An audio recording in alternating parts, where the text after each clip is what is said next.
बिस्मिल्लाहिर्रहमानिर्रहीम। अस्सलाम वालेकुम फ्रेंड्स, आप देख रहे हैं TS knowledge TV YouTube channel. Welcome to our YouTube channel. दोस्तों, हमारे चैनल TS नॉलेज टीवी की जानिब से आपने तमाम मुअज़्ज़िज़ नाज़रीन सामीन कराम को खुश आमदीद। फ्रेंड्स, अदरक उगाएँ लाखों कमाएँ, ये तो आपने सुना होगा। तो आज की इस वीडियो में आपको पाकिस्तान में अदरक उगाने के हवाले से मुकम्मल मालूमात दी जाएगी कि एक कनाल अगर आप अदरक उगाना चाहें तो उसकी पैदावार कितनी होगी, उस पर लागत कितनी आएगी और किस किस्म की आबो हवा में अदरक की फसल जो है वो आप उगा सकते हैं। तो आइए चलते हैं, आज आपको मिलवाते हैं अयूब एग्रीकल्चर रिसर्च सेंटर के मायना साइंटिस्ट आमिर लतीफ़ साहब से, जो कि अदरक उगाने के हवाले से बहुत एक्सपर्ट हैं और पाकिस्तान में मुख्तलिफ़ लोकेशंस पे ट्रायल कर चुके हैं। तो उनके साथ आपकी मुलाकात करवाते हैं और उनसे पूछते हैं कि पाकिस्तान में अदरक का क्या स्कोप है और इसको किन किन एनवायरनमेंट में उगाया जा सकता है। जी, अस्सलाम वालेकुम सर। वालेकुम अस्सलाम जी, थैंक यू वेरी मच। सबसे पहले तो मैं आपका शुक्रिया अदा करता हूं कि आप तशरीफ़ लाए जी, और बहुत ये शुक्रिया। इन्फॉर्मेशन फार्मर तक पहुंचाने का आप ज़रिया बन रहे हैं। जी, जी। तो थोड़ा सा मैं इसमें ऐड ये करूंगा कि अदारा तहकीकात सब्ज़ियात अयूब जो एग्रीकल्चर रिसर्च इंस्टीट्यूट है जहां आप अभी खड़े हैं, यहाँ 1971 से जिंजर पे ट्रायल्स जो वो चल रहे हैं। बेसिकली जो जिंजर है ये ट्रॉपिकल एनवायरनमेंट की क्रॉप है, यानी कि उसमें ये होता है कि 15 डिग्री सेंटीग्रेड से 32 डिग्री सेंटीग्रेड के दरमियान अगर टेम्परेचर है तो ये कंफर्टेबल फील करता है। जी, जी। और जो ट्रॉपिकल एनवायरनमेंट होती है, लाइक इंडिया का जो साउथ रीजन है जिसे हम साउथ इंडिया कहते हैं, उसमें स्पेशली केरला स्टेट जो है वो जिंजर ग्रोइंग स्टेट है मेजर उनकी। वहाँ क्या होता है कि उनका पीक जून में भी टेम्परेचर 32-33 डिग्री से ऊपर नहीं जाता। तो अच्छा। ये वहाँ ये क्रॉप ओपनली कल्टीवेट की जा सकती है। इसी तरह अगर हम चाइना की बात करें तो चाइना का शेंडोंग प्रोविंस है, वहाँ पे इसकी प्रोडक्शन 70% प्रोडक्शन शेंडोंग प्रोविंस से आती है। तो वहाँ की क्लाइमेट भी इसके लिए सूटेबल है और वहाँ इसकी ओपन कल्टीवेशन या थोड़ी सी वो कहीं कहीं शेड नेट इस्तेमाल करते हैं जो जो मेन रीजन से थोड़ी हट के क्रॉप लगती है। जी, जी। इसी तरह थाईलैंड की हम बात करें तो उनका जो पैचाबन एरिया है वहाँ है। इसी तरह इंडोनेशिया है और मलाइशिया है जहाँ की क्लाइमेट मॉडरेट होगी, वहाँ जिंजर को ओपनली कल्टीवेट किया जा सकता है। बेसिकली इसके 4 बुनियादी रिक्वायरमेंट्स हैं इसकी, जो हमने एक लिटरेचर में भी मिलती हैं और हमने एक्सपेरिमेंट्स करके भी ये चीज़ें फाइंड आउट की हैं कि इसको रेनफॉल नेचुरली ग्रो करने के लिए 1500 मिलीमीटर से लेके 3000 मिलीमीटर चाहिए। जी, जी। और इसके साथ साथ पीएच इसको चाहिए सॉइल की 5.7 से लेके 6.5, यानी स्लाइटली एसिडिक चाहिए। जी, जी। तीसरी बात, इसमें टेम्परेचर का बड़ा अहम रोल है। वो 15 डिग्री सेंटीग्रेड से लेके 32, मीन के 32 से ऊपर भी ये मुतासर होगी और 15 डिग्री से नीचे भी मुतासर होगी। जी, जी। शदीद सर्दी में भी इसको ग्रो नहीं किया जा सकता और शदीद गर्मी में भी इसको ग्रो नहीं किया जा सकता। और दूसरी अहम बात यह कि ये पूरे साल की फसल है।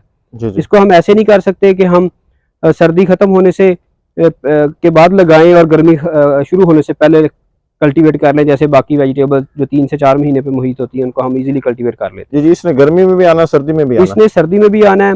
उसमें मोस्टली फिर हम करते ये हैं कि या इसको किया ऐसे जाता है पूरी दुनिया में कि सर्दी खत्म होने के बाद लगाया जाता है जी, जी। और सर्दी शुरू होने से पहले ये तैयार हो जाता है। जी, जी। लाइक जैसे हमारे यहाँ इसको फरवरी 15 के बाद फैसलाबाद में हम इसकी सोइंग करते हैं जी, जी। और दिसंबर में जाके ये रेडी हो जाता है हार्वेस्टिंग के लिए। जी, जी। तो आप इससे देख लें कि ये 10 महीने इसको चाहिए कि आपने इसकी देखभाल करनी है, तो पूरे साल की ऑलमोस्ट ये क्रॉप है। जी, जी। अच्छा, अब इसका वक्त काश्त मैंने बता दिया है और दूसरा इसमें 3 फैक्टर्स मैंने बता दिए थे। चौथा फैक्टर है नमी का। यानी जी, जी। नमी भी इससे 70% से 80% के राउंड अगर हमारी ह्यूमिडिटी रहेगी तो ये कंफर्टेबल फील करती है। अब इस वक्त हम शुरू के जो 2017 से लेके 2020 तक हमारे ट्रायल्स जो हैं वो इतने इनिशियल स्टेज पे थे कि हमने फार्मर को इसको कल्टीवेशन की तरफ मोटिवेट नहीं थे कर रहे। जी, जी। पिछले 2 साल से हमने फार्मर्स को इस तरफ लाना शुरू किया है, स्पेशली जो हमारे पोठोहार रीजन के फार्मर्स हैं।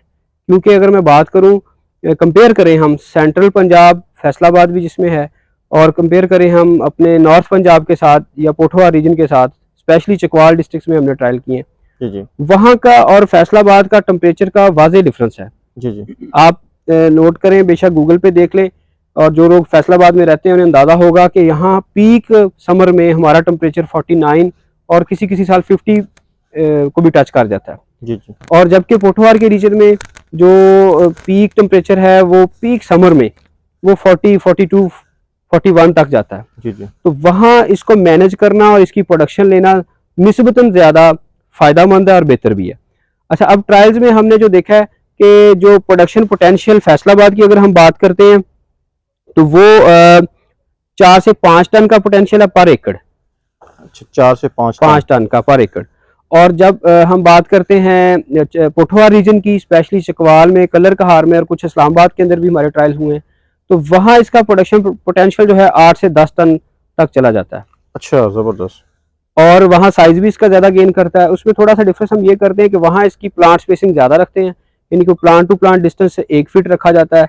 और जबकि फैसलाबाद में हम इसको 20 सेंटीमीटर या 8 इंच पे रखते हैं, यानी कि नंबर ऑफ पॉपुलेशन बढ़ा लेते हैं, क्योंकि अल्टीमेटली हीट की वजह से यहाँ साइज छोटा बनता है। जी जी अच्छा, अब इसका बात हमने टाइम की कर दी है कि फरवरी मिड जो है सेंट्रल पंजाब में काश्त करने का टाइम है। जी जी इसकी सबसे पहले इसको फुटाया जाता है जी रेत के अंदर, छोटे पीसेस में इसको तोड़ लेते हैं, जी जी 2 दिन के लिए उसको ड्राई करते हैं हवादार जगह में, जो ऊपर से बिल्कुल मतलब धूप ना आए, दरख्त का जी, साया भी हो जी, सकता है, कोई हाँ, बरामदा हो धूप सकता में है, नहीं रखना। कोई बरामदा भी हो सकता है, जी जी या जैसी यहाँ पे आप एनवायरनमेंट देख रहे हैं, इस एनवायरनमेंट में ऐसी कोई एनवायरनमेंट क्रिएट कर लें, टनल के अंदर ही ऊपर शेड नेट डाल के जी जी 2 दिन के लिए इसको ड्राई करना है। चूंकि जो इसकी कट साइड होती है, लाइक ये यहाँ पे अब 2 दिन के बाद हीलिंग हो जाएगी।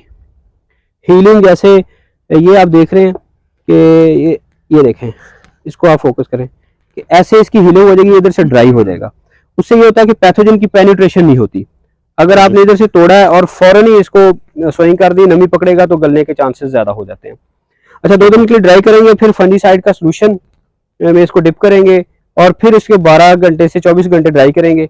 ड्राई करने के बाद फिर इसको सैंड के अंदर लगा देते हैं स्प्राउट करने के लिए। जी, रेत में इसको, रेत में, हाँ जी, रेत में लगा देते हैं। रेत में कितने दिन इसके? रेत में ये डिपेंड करता है टेम्परेचर पे, लेकिन मोस्टली 25 से 30 दिन के अंदर इसकी जर्मिनेशन हो जाती है। जी, जिसकी आंखें वो बर्ड जो है वो बाहर आना शुरू हो जाती हैं। फिर हम इसको ट्रांसप्लांट करते हैं खेत में। जी, खेत में ट्रांसप्लांट करने के लिए सबसे पहले जो हमारी रिकमेंडेशन है कि आपके पास ड्रिप इरिगेशन सिस्टम होना चाहिए, क्योंकि जून में मॉइस्चर मेंटेन करना फ्लड इरिगेशन पे बड़ा ही एक मुश्किल काम है। और वही एक पीक टाइम होता है जो अगर आपने इसका मॉइस्चर मेंटेन कर लिया तो ये क्रॉप बच जाती है, अदरवाइज ये तुम कंप्लीट लॉस हो जाता है। जी जी अच्छा, फिर drip irrigation system pre requisite है, यानी ज़रूरी है, इसके बगैर आप इसको बेशक ना काश करें, या बहुत छोटे पैमाने पे करके देखें कि आप इसको मैनेज कर सकते हैं कि नहीं कर सकते।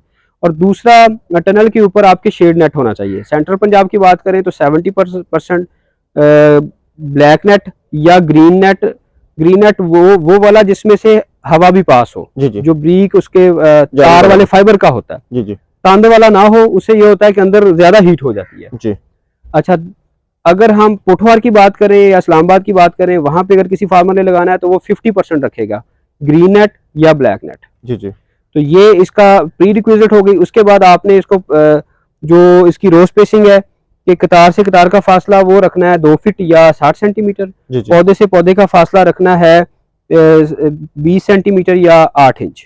जी जी ये है सेंट्रल पंजाब की बात हो रही है। जी जी जब हम पोठवार में जाएंगे तो वहाँ रो स्पेसिंग वही रहेगी 2 फीट वाली, लेकिन जी। प्लांट टू प्लांट डिस्टेंस जो है वो 30 सेंटीमीटर या 1 फीट पे चला जाएगा, जी जी क्योंकि वहाँ इसका साइज गेन इसने करना होता है, तो इसलिए उसके वहाँ पे स्पेसिंग ज्यादा दरकार है। तो वहाँ इसके बनेंगे 25 से 26,000 पौधे 1 एकड़ में, जी और सेंट्रल पंजाब में इसके 32 से 33,000 प्लांट्स पर एकड़ बनते हैं। जी जी तो सर अब ये सीड की जी जी जी आप सीड की रिक्वायरमेंट की बात करें तो इसके लिए 800 से लेके 1000 केजी तक सीड पर एकड़ रिक्वायर्ड होता है, और यही राइजोम जिसको हमने इस्तेमाल करना होता है एज ए सीड, तो कि जैसे पहले बताया, क्योंकि इस पे जी जी ये 1000 केजी हम 1 टन लगाएंगे 1 एकड़ 1 टन, हाँ जी, तो ये 7 टन आपने बताया। 1 टन यहाँ फैसलाबाद में 4 से 5 टन तक का पोटेंशियल है, जी जी और जब पोठवार की बात करते हैं तो 8 से 10 टन का पोटेंशियल है। 8 से 10 टन का। हाँ जी, ठीक तो है। अगर इसकी इकोनॉमिक वैल्यू देखें, जैसे प्रेजेंट मार्केट चल रही है इसकी, जी जी, तो 1 एकड़ में सीड कॉस्ट कितनी आती है इसकी? 1 एकड़ में 1 कनाल का बताते हैं अगर कैलकुलेटेड है तो। नहीं, 1 एकड़ का ही मैं आपको बताता हूँ जी जी कि आप देखें कि इसको डिपेंड करता है कि आपको सीड किस रेट पे मिलता है। जी जी लाइक अब चूंकि पाकिस्तान में अभी एक कमर्शियल स्केल पे नहीं लग रही, जी जी तो उसमें ये है कि सीड अभी कमर्शियल स्केल पे जो लोकल सीड है वो बहुत थोड़ा अवेलेबल है। जी वो चंद फार्मर्स जो जिन्होंने पिछले साल इसको 1 एकड़ या 1 एकड़ से ज्यादा पे लगाया, जी तो जी वही इसका सीड थोड़ा थोड़ा उन्होंने सेल किया है। जी जी ठीक है, वो हर फार्मर का अपना सीड होता है, लेकिन हम तब तक ये कहते हैं कि आप इस तरह करें कि जो मंडी में अगर चाइना वाला अदरक अवेलेबल हो, जी तो जी इस दफ़ा कोई ये शॉर्टेज है मंडी में, चाइना वाला अदरक अवेलेबल नहीं है। लेकिन पिछले सालों में हम यही फार्मर्स को भी था कि आप थोड़ा बहुत जो टिश्यू कल्चर प्लांट्स हमसे ले लें, जी जी और साथ ये करें कि आप जो अगर आपका ट्रायल ज़्यादा है या आपने जगह ज़्यादा मैनेज की है, तो मंडी वाला चाइना वाला अदरक लें, जी जी उसको ही आप ट्रीट करें। वो जी क्वांटिटी आप थोड़ी सी ज़्यादा ले लें, क्योंकि सम टाइम ये होता है कि उसको कोई ट्रीटमेंट दी होती है तो जिससे उसकी जर्मिनेशन थोड़ी सी इफेक्ट मुतासर होता होती जी है। लेकिन ऐसा नहीं होता कि 100% जर्मिनेशन ना हो। बस जी देखने में ये है कि आपको थोड़ा विजुअली जो आपको सीड अच्छा लग रहा हो, जिसकी आंखें उस पर मौजूद हो, वो ड्राई हो, स्किन उसके ऊपर हो, जी जी और उसके अंदर कोई पिलपला पानी या गुलाव ना हो, जी तो वो वाला सीड सेलेक्ट कर लें। उसको तरीका वही है, उसको काट के आप लगाएं और जी स्प्राउट कर जी लें। ये ड्राई आपने साइडों से बताया ना, फुल ड्राई तो नहीं है? फुल ड्राई तो फिर नहीं नहीं वैसे नहीं नहीं, सिर्फ जी जी साइडों से, जी जैसे जी मैंने कहा जो कट साइड है वो 2 दिन के लिए ड्राई करें। रिकमेंडेड तो फिर यही होगा कि छोटे पैमाने पे ट्रायल करें, अपना सीड बनाएं अपना और सीड बनाएं, जी बिल्कुल हम यही इसको कहते हैं कि आप अब छोटे ये करना जो ही छोटे पे, क्योंकि ये नई क्रॉप है। ये जो बड जी है, हाँ जी हाँ जी। अब इसमें से अगर सीड एक फार्मर ने लेना हो तो ये किस तरीके से वो इसको तोड़ेगा? जी मैं आपको बताता हूँ। अब ये देखें ना, ऐसे ही है ना। अब इसको क्लोज करें, ये आपको नजर आ रही है बर्ड्स, जी जी ये आपको नजर आ रही है। ये एक बर्ड है, ये बर्ड नजर है, ये बर्ड नजर आ रही है, ये भी है। ठीक है, इसी तरह ये है, इसी तरह ये है, इसी तरह ये है। ठीक है, अब तोड़ना इसको कैसे है मैं बता दूं। अब ये पीस है, इसको आप, ये चाहे बड़ा बाजार से जो लेके आएंगे, डेफिनेटली आइडियल एनवायरनमेंट का वो बड़ा होता है। जी जी ठीक है, या कलर कहार में जो जिंजर प्रोड्यूस होता है वो भी बड़ा है, बाजार के साइज का होगा। तो तोड़ने का तरीका यही है, जिधर से कंफर्टेबली टूट जाए। ये छुरी से भी काट सकते हैं छुरी से और काटना हाथ होगा। से भी काट सकते हैं। ऐसे आपने इसके छोटे पीसेस बनाने हैं। अब ये तीसरा पीस बन गया, ये इसमें चौथा पीस तो बन जब गया, हम- ये पांचवा बन गया। मैं सारे बना के दिखा दूंगा। ये बन गया, ठीक है। तो ये आपके एक बंच से ये पीस, ये मैं इधर रख देता हूँ। जी अच्छा, उसके बाद ये आपका पीस बन गया, ये बन गया। ठीक है, इसको मजीद आप ऐसे ब्रेक कर लें। ठीक है, तो ये एक राइजोम से आपके 8 से 10 पीस नॉर्मली बन जाते हैं। चाहे वो तो छोटे साइज के ये- हो तब भी 8 से 10 ही बनने हैं, बड़े साइज में हो तब भी 8 से 10 ही 10 बनने हैं। तो 8 से 10 पीसेस जो आपने बनाए, जी, इनमें जी। से प्लांट्स कितने होंगे? अच्छा, इसमें इसमें ये होता है कि सम टाइम एक बर्ड स्प्राउट करती है, जी। सम टाइम एक से ज्यादा कर जाती हैं। लेकिन आपने इसको मजीद नहीं फिर काटना कि ये 2 बर्ड आई है तो मैं दोनों को इस्तेमाल कर लूँ, वो दोनों ही डिस्टर्ब हो जाएंगी। ठीक है। आपने लगाना है, फिर इसमें से एक चल जाती है, एक साइलेंट हो जाती है मोस्टली, या कई दफा दोनों भी चल जाती हैं। प्लांट एक ही बनना है इससे, ठीक है। एक राइजोम से एक प्लांट बनना है। जी जी ठीक हो गया जी। अच्छा, फिर आगे इसको ये है कि जो इसमें मेन एहतियात ये है कि आपने इसका मॉइस्चर मेंटेन रखना है ड्रिप से। जी जी ओवर इरिगेट भी नहीं करना, गुलाब आ जाएगा। ड्राई भी नहीं रहने देना, जी जी अगर ड्राई रह जाएगा फिर भी पौधे पे स्ट्रेस आएगा। बाहर चिलिंग टेम्परेचर होता है, स्पेशली जून में, जब नमी का तनासब बहुत गिरा हुआ होता है। 15-20% पे हमारी नमी का तनासब पहुंचा होता है जी, जी। एयर का। और फिर पौधे के लिए अगर मॉइस्चर 2 दिन के लिए भी ड्राई हो जाए सॉइल का, तो वो आप समझ ले कि उसकी डेथ हो जाती है प्लांट की, मतलब बिल्कुल ही वो मुरझा जाता है और ख़त्म हो जाता है। तो अच्छा। यही इसकी फेलियर की जी, जी। सक्सेस इसमें यही है कि आपने उसको मॉइस्चर को मेंटेन रखना है। तो ठीक है। और एक कनाल जो है, जी जी। एक कनाल पे अगर किसी ने ट्रायल लगाना है तो जी, उसकी जी। टोटल जो इसकी इनिशियल कॉस्ट है वो कितनी है इसकी? सीड और इनिशियल ये कास्ट देखें, टनल स्ट्रक्चर 2 तरह के आते हैं मेनली, या जी, 3 तरह के होते हैं टोटल। एक हाई टनल जिसे कहते हैं, जहां आप खड़े हैं, ये हाई टनल है। जी, ये जी। बेसिकली हमारे टमाटर खीरे की टनल जी, जी। हैं ऑलरेडी, तो उसी की स्पेस को हम इस्तेमाल कर रहे हैं। इसके लिए अलग से वो नहीं बनाए हुए। जी जी लेकिन जो फार्मर फील्ड पे हम रिकमेंड कर रहे हैं वो वॉक इन टनल, सिंपली जिसमें जी जी चला जा सकता है। वो 20 फुट का पाइप है, उसको बेंड कर लिया जाता है, जी जी तो वो सफिशिएंट है। उसमें भी 2 किस्में हैं, ये आयरन का भी है और बांस का भी है। बांस का भी है, आयरन का जी, भी है। लेकिन जी। बांस का ये होता है कि हमारे यहाँ क्योंकि पूरे साल के इसने खड़े होना है, तो जी, जब हमारे यहाँ आंधी तूफान आते हैं, स्पेशली ये मानसून में, जी जी तो उस वक्त फिर बांस वाला स्ट्रक्चर जो है ना, वो उसका खतरा होता है डैमेज होने का, जी जी नेट के फटने का। तो इसलिए वो अगर तो आप बहुत मजबूत बना सकते हैं, कुछ फार्मर कर लेते हैं उसको, बांस को भी नट बोल्ट लगा के ना काफ़ी मजबूत कर जी, लेते जी। हैं। तो अगर तो वो मजबूत है कि वो आंधी तूफान बियर कर सकता है, तो फिर उस पर करें। अदरवाइज आप बेहतर है कि लोहे का स्ट्रक्चर रखें जो आपका जी, जी। महफूज रहे, आपका नुकसान ना हो। जी। और तीसरा एक लो टनल होती है, वैसे टाइप्स में बता रहा हूँ, तो वो इसके लिए सफिशिएंट नहीं होगी। जी, जी। तो वॉक इन टनल जो 7 से 8 फीट की हाइट हो, जिसकी 7 से 8 फीट, तो उसमें आप लगा लें। और ड्रिप इरिगेशन सिस्टम इंस्टॉल कर लें। जी वो अब उसमें ये है कि जैसे कास्ट एस्केलेट हो रही है, मेन आपकी इनिशियल कास्ट, अब टनल की बात करें तो अब एक दफ़ा आपने परचेज कर ली, वो लोहा है उसको मेंटेन रखेंगे, वो आपके 10 20 30 साल वो चल जाता है उसका।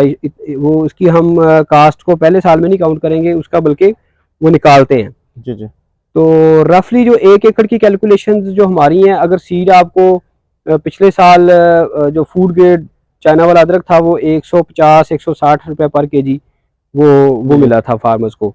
तो उसमें अगर हम कैलकुलेट करें, सारे नेट का खर्चा निकाल लें, फर्टिलाइज़र का, ड्रिप का, तो ये ऑलमोस्ट 7 से 8 लाख रुपया इस पे कास्ट आ जाती है, ये जो पर एकड़ की। जी जी। तो और आउटपुट कितनी होती है इसकी? आउटपुट उसकी देख लें कि पोठवा रीजन में 10 टन तक का पोटेंशियल है, इधर 5 टन तक का पोटेंशियल है। जी तो जी 5 टन की आप लगा लें, अगर आपकी ये 200 रुपये किलो बिक जाती है लाइक, जी जी तो वो आपका बनेगा 5 टन का 10 लाख रुपया। जी जी तो इन द लॉन्ग रन ये है कि आप सीड अपना जब जनरेट कर लेंगे तो वो कास्ट आपकी निकल जाएगी। बाकी एक दफ़ा टनल इंस्टॉल हो गया, ड्रिप इंस्टॉल होगी, ड्रिप इरिगेशन सिस्टम में भी ये जो हमारा वाटर मैनेजमेंट डिपार्टमेंट है एग्रीकल्चर डिपार्टमेंट का, वो सब्सिडी पे इंस्टॉल करके देते हैं। उसमें से जी जी 60 या 70% तक जो है गवर्नमेंट बियर कर लेती है, बाकी पैसे फार्मर ने देने होते हैं, तो उसमें बड़ी सपोर्ट मिल जाती है जी जी। फार्मर। पोठवार रीजन के फार्मर्स के लिए तो ये बड़ी अच्छी फसल होगी। वहाँ हाँ पे जी। इसका 1 मिलियन तक सालाना जो इसका है ना वो पोटेंशियल है अदरक का, 10 लाख तक। हाँ जी, उससे हाँ। बल्कि ये 5 टन तो मैंने ये आपको सेंट्रल पंजाब में कहा, वहाँ जी। 10 टन है, जी तो जी। वहाँ 20 लाख का पोटेंशियल है, क्योंकि पोटेंशियल जी। उसका डबल है, वहाँ पे डबल है। जितनी प्रोडक्शन इसकी ज्यादा कर लेंगे उतना इसका पोटेंशियल है। मतलब ये एक सेंट्रल पंजाब में अगर कोई बंदा लगाता है तो वो 10 लाख तक 10 कमा लाख सकता है टन 1 तक, एकड़ से। 10 लाख टन तक इसकी ले 10 सकता है। 10 लाख, सॉरी 10 लाख रुपए तक। जी जी। और अगर जो पोठवार में लगाता है वो 20 लाख रुपए तक इससे। 20 लाख तक हाँ इसका जी, कमा अगर सकता वो 200 रुपए किलो इसको है। हाँ अभी सेल तो ये करे। सीड पे भी सेल होगा ना, अभी तो ये नहीं सीड है। पे सेल होगा डेफिनेटली, सीड से कॉस्टली होता है। जी जी।